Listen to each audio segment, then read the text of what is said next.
Welcome in are classes. So this is the class number 8। Already मैंने 7 videos upload कर दिए हैं unit number 9 से। And this is the air pollution topic is a very important because यहाँ से questions आता ही आता है यूजीसी नेट पे और बहुत बार यहाँ पे पूछे गए हैं यूजीसी नेट एग्जामिनेशंस में। Okay, so now I will start. This is the most important topic is air pollution. And last video मैंने क्या करवाया था, आपको पोल्यूशन के बारे में बताया था, पोल्यूटेंट के बारे में बताया था एंड 2 टाइप्स के पोल्यूटेंट होते हैं, वो भी मैंने आपको डिस्कशन किया था। ठीक है, तो अगर आपने नहीं देखा है तो प्लेलिस्ट मैंने आपके लिए बना दी है। इजी वे में आप 1 बाय 1 ऑल टॉपिक्स देख सकते हो।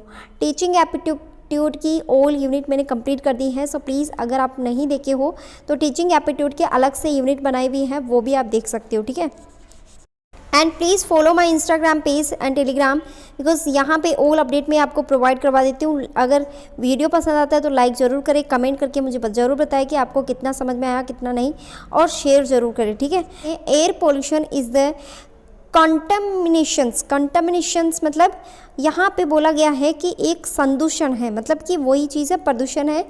इंडोर और आउटडोर मतलब कि अंदर और बाहर। Environment is any chemical, physicals and biological मतलब तीनों से इफेक्ट होने वाला यहाँ पे कॉजेज लिया है यहाँ पे। एंड इन्हीं से क्या होता है, आपका एयर पोल्यूशन होता है और ये किसके द्वारा किया जाता है, ह्यूमन एक्टिविटी के द्वारा की जाती है। ठीक है, so agent of the modified the natural characteristics of the atmosphere मतलब वायु प्रदूषण घर के अंदर या घर के बाहर का संदूषण है या प्रदूषण है, किसी भी रासायनिक, भौतिक और जैविक द्वारा पर्यावरण एजेंटों को जो कि प्राकृतिक विशेषताओं को संदूषित करता है। और यहाँ पे क्या है, वायुमंडल, घरेलू दहन उपकरण, मोटर वाहन, औद्योगिक सुविधाएं और जंगल की आग आमतौर पर वायु प्रदूषण का सोर्सेस है। अब आपसे पूछा जा सकता है यूजीसी नेट एग्जाम में कि मोस्टली वायु प्रदूषण का या कह सकते हैं कि एयर पोल्यूशन का कारण क्या है, कॉजेज का क्या है, तो आपसे यहाँ से भी क्वेश्चन आ सकता है। ठीक है, तो यहाँ पे नेचुरल की बात है, यहाँ पे बात की जाए तो नेचुरली यहाँ पे जो फॉरेस्ट में आग लगने वाली होती है, आग लगती है तो उससे बहुत सारे केमिकल्स रिलीज होते हैं, वहाँ से भी इफेक्ट होता है। एंड बात करी जाए कि ह्यूमन की जो एक्टिविटीज़ होती है, व्हीकल, यहाँ से भी होते हैं और ह्यूमन की एक्टिविटीज़ इंडस्ट्रियल में भी इन्वॉल्व होती है, तो वहाँ से भी एयर पोल्यूशन होने के चांसेस होते हैं। ठीक है, what is the causes air pollutions, क्या क्या ऐसे कॉजेज हो सकते हैं, एयर पोल्यूशन का कारण बन सकता है। सो फर्स्ट ऑफ ऑल आप देख सकते हो व्हीकल इमिशंस मतलब व्हीकल का जो इमिशंस होते हैं वो यहाँ पे मेन कॉजेज लिया गया है। फ्यूल ऑयल्स, यहाँ पे ऑयल्स को लिया गया है। नेचुरल गैसेस होती है आपको, ठीक है, हीट होम्स, ठीक है, बाय प्रोडक्ट एंड मैन्युफैक्चरिंग के थ्रू भी हो सकता है, पावर जनरेशन भी हो सकता है, पर्टिकुलरली कोयल फ्लूइडेड पावर भी हो सकता है, प्लांट्स भी हो सकते हैं। ठीक है, तो इस तरीके से केमिकल्स के जो प्रोडक्शंस होते हैं वो भी यहाँ पे इंक्लूडिंग किए गए हैं। प्राइमरी सोर्सेज और ह्यूमन मेड एयर पॉल्यूशंस मतलब यहाँ पे ऑल ओवर कवर किया गया है इसके अंदर कि जो आपके वाहन होते हैं उत्सर्जन उनसे भी हो सकता है, ईंधन तेल भी हो सकते हैं, घरों को गर्म करने के लिए प्राकृतिक गैस और विनिर्माण और बिजली उत्पादन के लिए उप उत्पाद भी हो सकते हैं, विशेष रूप से कोयले जो ईंधन वाले बिजली संयंत्र भी हो सकते हैं। ठीक है, तो इस तरीके से क्या है, सभी यहाँ पे इंक्लूडिंग किए गए हैं पॉइंट्स और ये पॉइंट्स आपको ध्यान में रखना है। This is the 100% important. Okay, और नेक्स्ट यहाँ पे बात करते हैं। So what is the pollutant मतलब पोल्यूशन और पोल्यूटेंट में बहुत ज़्यादा फ़र्क है।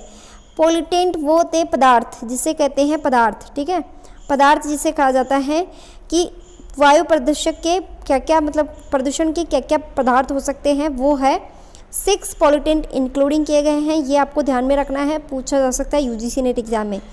Carbon monoxide, lead, nitrogen oxide, ठीक है, और भूस्तरीय ओजोन, और एक आती है आपका कण प्रदूषण जिसे पर्टिकुलर मैटर के नाम से भी जाना जाता है इंग्लिश में। एंड यहाँ पे सल्फर ऑक्साइड्स। ठीक है, तो ये सभी क्या है इंक्लूडिंग किए गए हैं। Carbon monoxide, lead, nitrogen oxides, ground level का ओजोन होता है वो, particular matter pollution and sulphur dioxide, ये सभी कॉजेज बनते हैं अपने एयर पॉल्यूशन के कारण बनते हैं। ठीक है, और यही क्या होते हैं, पॉल्यूटेंट होते हैं। आई होप कि आपको क्लियर हो रहा है। क्लियर हो रहा है तो प्लीज़ लाइक करें और शेयर करें। अब यहाँ पे बात करने वाले हैं 7 ऐसे इफ़ेक्ट जो एयर पोल्यूशन को बहुत ज़्यादा इम्पैक्ट करते हैं, इफ़ेक्ट करते हैं। अब यहाँ पे इफ़ेक्ट किस किस को करते हैं वो देख लेते हैं। फर्स्ट ऑफ ऑल आपको इन्वायरमेंट को डैमेज करता है। जो भी एयर पोल्यूशन होता है वो इन्वायरमेंट को डैमेज करता है। एयर पोल्यूटेंट क्या होता है, एक विषाक्त से कहा जाता है, विष के रूप में काम करता है, टॉक्सिक के रूप में, ठीक है। अदर एयर पोल्यूटेंट्स होते हैं जो अन्य वायु प्रदूषक होते हैं, उनको भी यहाँ पे इफ़ेक्ट करता है, ठीक है। हेल्थ मतलब स्वास्थ्य को भी खतरा रहता है इससे, ठीक है। और श्वसन संबंधी जो भी आपकी बीमारियाँ होती हैं, ठीक है, उसको भी यहाँ पे इफ़ेक्ट करता है। हृदय संबंधी विकार मतलब कि जो आपकी सांस लेने में दिक्कत आ रही है, हृदय संबंधी विकार आ गया, मतलब जो भी रोग हो रहे हैं वो सभी एयर पोल्यूशन से होते हैं, ठीक है। और नेक्स्ट यहाँ पे न्यूरोसाइकेट्रिक, ठीक है। ये सभी क्या है, एक तरीके से देखा जाए तो ये बहुत ज़्यादा इम्पैक्ट करते हैं आपके एयर पोल्यूशन के इफ़ेक्ट को। यहाँ पे इसके ऊपर इफ़ेक्ट ज़्यादा पड़ता है, ठीक है। एक तो हेल्थ के ऊपर, एक इन्वायरमेंट के ऊपर। नेक्स्ट यहाँ पे बात करते हैं next air pollutions causes global warming. और ये आपका 100% इम्पोर्टेंट टॉपिक है, ग्लोबल वार्मिंग। और यहाँ से 1 क्वेश्चन आएगा, आप नोट डाउन करके लिखो इस टॉपिक को कि यहाँ से क्वेश्चन आएगा ग्लोबल वार्मिंग के। ग्लोबल वार्मिंग से क्यों पूछा जाता है, क्योंकि आपका जो ग्लोबल वार्मिंग ओजोन लेयर है उसमें छिद्र होते हैं। छिद्र का जो यहाँ पे होल कह सकते हैं उसको, होल है वो बहुत बड़ा होता जा रहा है दिन ब दिन। ये एक टेम्परेचर की वजह से होता है, ठीक है। तो एक एयर पोल्यूशन का ये भी यहाँ पे कारण है कि जो एयर पोल्यूशन क्यों होता है, टेम्परेचर की वजह से भी होता है, ठीक है। तो यहाँ पे बात करते हैं एयर प्रदूषण जो भी है air pollution the release green house gases changes the gaseous compositions of the atmosphere and causes of the increase in the temperature of the earth। मतलब एक तरीके से क्या है, एयर प्रदूषण क्या करता है, टेम्परेचर इंक्रीज करता है, ठीक है। अर्थ का जो टेम्परेचर होता है उसको इंक्रीज करता है। ये एक मेन कॉजेज है किसका, ग्लोबल वार्मिंग का। Increase temperature earth is known as a global warming. जब आपकी अर्थ का टेम्परेचर वो इंक्रीज़ होने लगता है, ठीक है, इंक्रीज़ होने लगता है तो उसी को क्या कहा जाता है, ग्लोबल वार्मिंग कहा जाता है, ठीक है।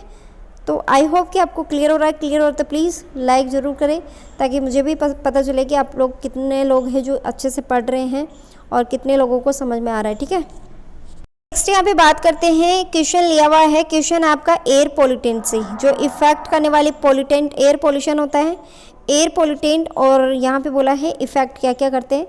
तो देखो यहाँ पे क्लोरोफ्लोरोकार्बन गिवन है।